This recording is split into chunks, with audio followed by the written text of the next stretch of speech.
If you've been in the market for a new home and have been actively out looking, then you know how difficult conditions are right now for buyers. Inventory is ridiculously low and competition is really high. So, with that in mind, I want to give you 5 tips to help you make the most competitive offer you can in today's market conditions. Hi, this is Andrew with the Andrew Smith team at eXp Realty. And I've worked with several buyers lately, and the level of frustration is high. I feel your pain. You put an offer in, it doesn't get accepted.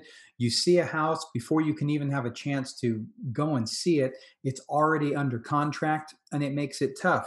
So we want to try and ease some of that by being as prepared as possible. So I'm going to run through these 5 tips with you. And number one is to understand your finances.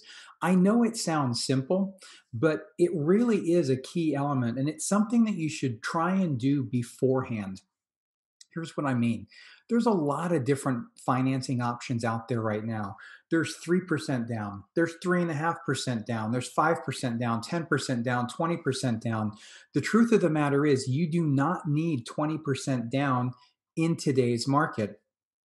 But it's also true that interest rates as of today are at 2.72% for a 30-year fixed. So that has changed things quite drastically with regards to how much home you can afford. I spoke to a couple not long ago, and we were talking about their ideas, and they said, we'd like to keep it around 300,000 unless we find our dream home and we go to about 375.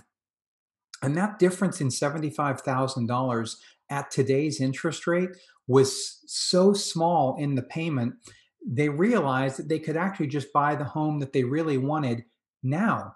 And that's important to understand. Many people get an idea in their minds on a number that sounds good. And that can be from something they'd heard or just a number that they're comfortable with, not actually based on what those numbers look like when you run them through with a lender. And I'm not talking just putting in some numbers on an online mortgage calculator. That's a great place to start and to get a rough idea. But understanding the different loan programs specific to your credit, your income, and your circumstances could go a long way to help make sure that you're prepared to make the best offer on the best home for you. Number two, be ready to move quickly. As you've probably seen, many homes right now are on the market only a few days. We've seen them recently where they've been on the market just 1, 2, 3, 4 days, and they're under contract. And this is at all price ranges, from the initial homes at the lower end of the market, first starter homes maybe, all the way up to homes over $1 million. They're selling extremely quickly. So, with that in mind, it's important to be able to move quickly and make a determination. In order to do that, understand the different neighborhoods. You might not be able to see homes in as many areas as you'd like right now because there's not as many for sale. But what you can do is understand the different neighborhoods. Drive around, get your top 2 or 3 neighborhoods in place, and then whoever you're working with, have them set up searches for you specific to those neighborhoods. And also canvass those neighborhoods for properties that are not yet listed. Those aren't going to show on all of the different websites, but there are ways to find out what's potentially coming up so you can get a jump on the competition and be ready to act quickly when a home comes up in the area that you would like to live in. Number three, make a fair offer. I know that sounds simple, but I've never met a buyer that doesn't want a great deal. And for the buyers we work with, we want to get them the absolute best deal possible. But saying that, don't go so, try so hard to get the best deal on the offer that you lose out on the property. I actually had that happen to some buyers not that long ago. The perfect house that they'd been looking for came up on the market. Naturally, under today's market conditions, seller priced the home just a little bit high. And with that in mind, they wanted to come in with an offer substantially lower. My recommendation to them on that one was that, okay, I think the list price is a little bit high, but it's not that high. We're going to need to be fairly aggressive in how we pursue this property. They didn't want to. They had this idea in their head that this is what the home was worth. And so they ended up making that offer. The seller didn't accept that offer. And before we could even respond with a revised offer, another offer came in and the home went under contract and they ended up losing out.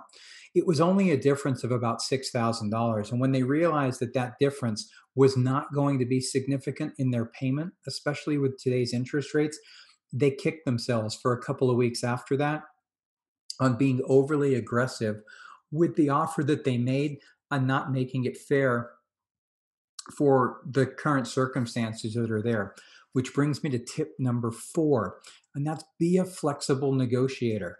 Understand that when you submit an offer, the seller could accept it, reject it, or counter it with some changes that they make. You're going to be in have a position in mind where you want certain things to happen.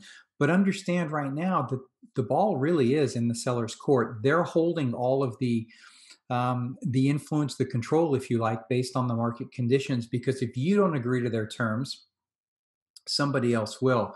And that's not saying you should just blanketly agree to anything. You absolutely shouldn't.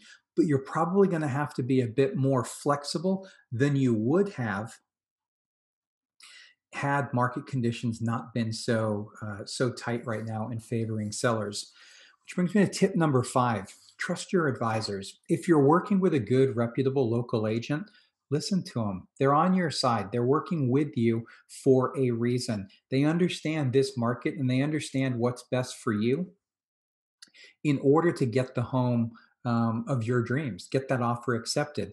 That doesn't mean to say you have to do everything that they say, but make sure that you listen to their advice. They're the ones doing this, and they're the ones that are professional.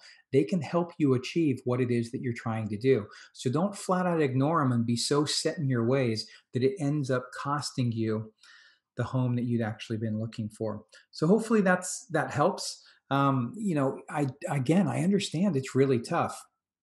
Stay patient, and I promise that you will be successful in finding that home that you truly want.